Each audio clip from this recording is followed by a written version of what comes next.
Em poucas palavras. Um olhar sobre o mundo, a vida e a sociedade, à luz da Palavra de Deus, com Augustus Nicodemos. Está começando agora mais uma edição do programa Em Poucas Palavras, um programa da Primeira Igreja Presbiteriana de Goiânia, gravado aqui nos estúdios do Seminário Presbiteriano Brasil Central. Eu sou Natsan Matias, apresentador do programa, comigo, como sempre, o pastor Augustus Nicodemos. Olá, querido ouvinte, receba a nossa saudação e a nossa oração em nome de Jesus, pela sua vida, pela sua família. Nossa expectativa é que esse programa seja uma grande bênção para você. E nós agradecemos a audiência aqui de Goiânia e também do Brasil inteiro através dos meios de contatos que nós temos aí, WhatsApp e também e-mail. O programa de hoje atende mais um de nossos ouvintes, lá do interior de São Paulo, que prefere não se identificar. Ele pede que o programa se dedique em responder uma dúvida em torno da questão do divórcio e novo casamento. Pastor Augustus, este ouvinte pergunta, abre aspas, gostaria de pedir que comentassem sobre divórcio entre cristãos e o novo casamento, e também a postura de um pastor com relação à celebração do novo casamento entre membros de sua igreja. Ele deve ou não celebrar a cerimônia? Essa é a pergunta do nosso ouvinte, pastor Augusto. Muito bem. Vamos começar definindo o que é divórcio. Sim. A ideia do divórcio é a cessação ou a quebra ou encerramento do contrato, né, legal do casamento. Contrato esse que foi feito por ocasião da celebração do mesmo. O divórcio acontece quando as partes ou uma das partes resolvem que não querem mais continuar no estado de casados e então eles vão diante das autoridades civis constituídas, no caso do Brasil e geralmente nos países do nosso mundo ocidental, e apresentam então o seu desejo de romper o contrato, o acordo, a aliança que eles estabeleceram por ocasião do casamento. Biblicamente falando, embora para muita gente isso possa parecer apenas uma questão civil e que tem a ver com a sociedade, mas biblicamente falando, o casamento para Deus é coisa muito séria e divórcio também igualmente sério. Lá no livro do profeta Malaquias, está dito que Deus odeia o repúdio. O repúdio ali é a pessoa repudiar a sua mulher, ou a mulher repudiar o seu marido e simplesmente saírem da relação. E por que Deus odeia o divórcio e o repúdio? A resposta é que o casamento foi instituído por ele e tinha como propósito durar até que a morte os separe.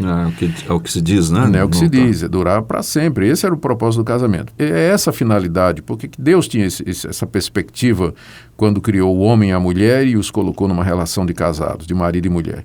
A resposta é que o casamento é uma figura da relação de Cristo com a igreja. É o marido representando Cristo e a esposa representando a igreja.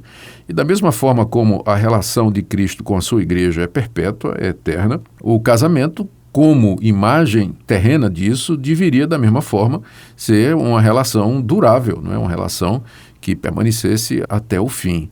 Por essa razão, a Bíblia olha para o casamento e, consequentemente, para o divórcio com uma atitude muito séria, né? Por assim dizer. Uma vez levantaram essa questão do divórcio e novo casamento com Jesus. Lá nos evangelhos, né, onde se encontra a narrativa da pergunta que alguns fariseus fizeram, pergunta até capciosa, né? Se era lícito ao homem se divorciar da sua mulher. A resposta de Jesus foi remeter ao livro de Gênesis, dizendo, vocês não leram que Deus, desde o princípio, os fez homem e mulher, e que disse que os dois são unidos, né, como uma só carne, e, portanto, que Deus os ajuntou, o homem não separe. Então, Jesus respondeu dizendo que o desejo de Deus e o propósito de Deus é aquele que está estabelecido lá na criação do mundo. Não é? Mas aí os fariseus não desistiram e eles perguntaram, mas lá no livro de Deuteronômio, Moisés disse que podia dar carta de divórcio. E a resposta de Jesus foi que essa carta de divórcio foi permitida por Moisés, né, naturalmente com permissão de Deus também, por causa da dureza do coração humano. Ou seja, o coração do homem é tão duro que ele é incapaz de perdoar, é incapaz de conviver, é incapaz de aceitar, de tolerar as diferenças e se manter num relacionamento com o seu marido ou com a sua esposa. Então, conhecendo a dureza do coração humano, tendo compaixão de determinadas situações, Deus então permitiu o divórcio em alguns casos, né? Por causa da dureza do nosso coração. E Jesus explica então em que caso ele Quais tem, esses casos, qual caso ele tinha em vista. Ele disse, se um homem largar a sua mulher, repudiar a sua mulher, não sendo por relações sexuais ilícitas, ou seja, a causa do repúdio não foi adultério, a mulher não adulterou, e mesmo assim um homem abandonou, se esse homem casar de novo, ele comete adultério. E a própria repudiada, se casar de novo, comete adultério. Com isso, Jesus estava deixando implícito que, se tivesse havido relação sexual impura, ilegal, injusta, da parte de um dos cônjuges, o segundo casamento seria possível, não seria adultério. E é com base nessa palavra de Jesus que nós entendemos que, no caso de adultério, o divórcio é possível. E, nesse caso, um segundo casamento seria aceitável. E que, então, pastores, eles estariam livres para celebrar o casamento de pessoas que estão se casando e uma delas foi divorciada e a causa do divórcio foi o adultério da parte do outro. Né? Da parte do outro. Então, nesse caso, estaria livre para casar uma segunda vez. Há pessoas alguns pastores sérios, que acham que essa passagem que eu citei, ela não dá brecha para isso. E eles vão defender que, mesmo havendo adultério, o divórcio não é permitido. Eu tenho muito medo de ser mais severo do que o próprio Jesus, não é? E eu prefiro a interpretação que vai para o lado da misericórdia, ou seja, porque quando há adultério, não é que o divórcio é obrigado. Eu, quando trato casos de adultério, nunca, divórcio é a primeira coisa que eu vou dizer. Seria o último caso. Último caso. O que nós vamos tentar fazer é trabalhar a relação para que haja perdão, para que haja arrependimento, mudança de vida, aceitação e a reconquista da confiança. Então, é esse o trabalho pastoral a ser feito. Se depois de várias tentativas, por causa da dureza do coração, e a gente entende porque a traição é uma coisa que fere profundamente. Então, não sendo possível, e a pessoa traída, ela não consegue mais perdoar, perdoar sim, ela tem que perdoar, mas não consegue aceitar e conviver com essa situação. Com essa situação, então, nesse caso, o divórcio é possível e também o segundo casamento.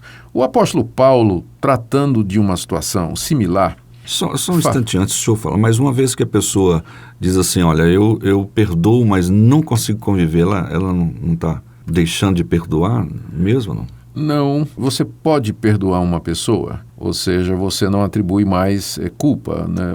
Ou pelo menos você não considera aquela pessoa mais digna de castigo, você perdoa, você quer o melhor para aquela pessoa. Mas isso não significa que você necessariamente, por causa das circunstâncias, vai conseguir conviver com ela. Esquecer de uma vez determinada. Isso é o que Jesus chamou de dureza de coração. Sim. Bom, voltando lá em 1 Coríntios capítulo 7, o apóstolo Paulo menciona uma outra situação. E aqui, essa situação contempla um casamento onde um cônjuge é crente e o outro é descrente. E o descrente resolve abandonar o lar. Ele resolve ir embora, ele simplesmente não quer ficar. Não teve adultério, não teve nada, mas o descrente simplesmente quer ir embora. Ele não quer viver mais. A gente imagina até que porque é questões religiosas, não é? E o descrente diz, eu não quero mais ficar com você, não creio nessa sua religião, ou enfim, qualquer outro motivo. O descrente simplesmente resolve ir embora e larga a pessoa, larga o marido ou larga a mulher. Então, nesse caso, Paulo diz, o irmão ou a irmã não está sujeito à servidão. Mas Deus nos chamou para a paz. Nós entendemos, e essa é a interpretação da Confissão de Fé de Westminster, que é a Confissão de Fé adotada pela Igreja Presbiteriana do Brasil, que esse é a segunda exceção, no caso de divórcio, que permite um novo casamento. Ou seja, fechando, e agora já que eu falei, eu vou usar a Confissão de Fé. A Igreja Presbiteriana só aceita como causa válida de divórcio e novo casamento casamentos que forem desfeitos por causa de adultério e que não puderam ser resolvidos por causa da dureza de coração, ou casos em que a parte descrente abandona a parte crente irremediavelmente e que não tem como trazer de volta. Então, nesses dois casos, a pessoa repudiada ou a pessoa traída, ela pode se casar uma segunda vez. E, naturalmente, como pastor, né, que sou, em casos assim, nós vamos conversar com a pessoa, porque a gente sabe que onde houve adultério, há uma pessoa que traiu, uma pessoa que foi traída. Exato. Mas geralmente tem outras coisas envolvidas também, não é? Efeitos colaterais. Efeitos colaterais, então é preciso um acompanhamento, é preciso um tratamento, ajuda, aconselhamento, para que a pessoa possa entrar nessa nova relação, tendo aprendido com os erros da relação anterior. Uma das perguntas dele, então, no caso, como o pastor deve proceder com relação a fazer o casamento.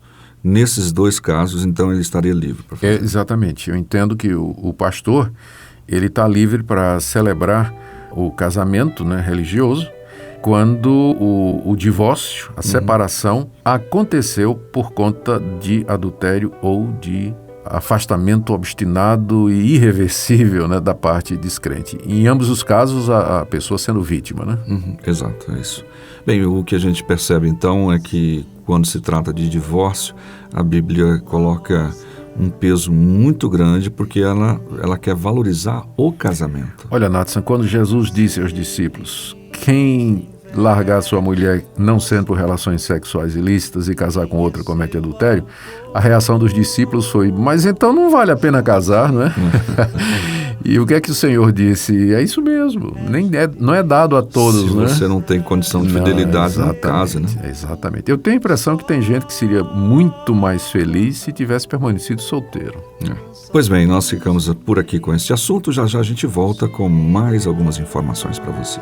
Só o amor faz pulsar mais forte o coração. Sua força é cativante, sua presença é tão marcante. Tudo muda por causa do amor.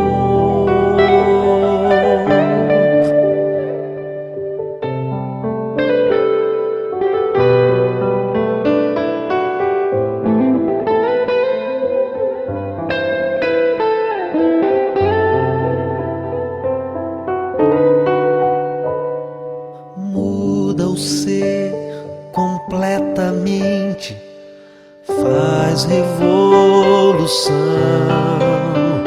Impossível ser indiferente à inspiração. O amor é tudo, é benigno, paciente e puro. Só o amor lança luz no meio da escuridão. Só o amor faz pulsar mais forte o coração. Sua força é cativante, sua presença é tão marcante. Tudo muda por causa. Chegamos ao final de mais uma edição do programa Em Poucas Palavras, hoje atendendo a pergunta de um ouvinte, na verdade, anônimo, né? Ele preferiu ficar no anonimato.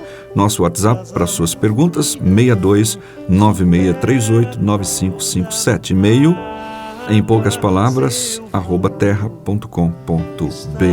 Pastor Augustus. Querido ouvinte, eu oro que Deus abençoe o seu casamento. Não desista do seu casamento.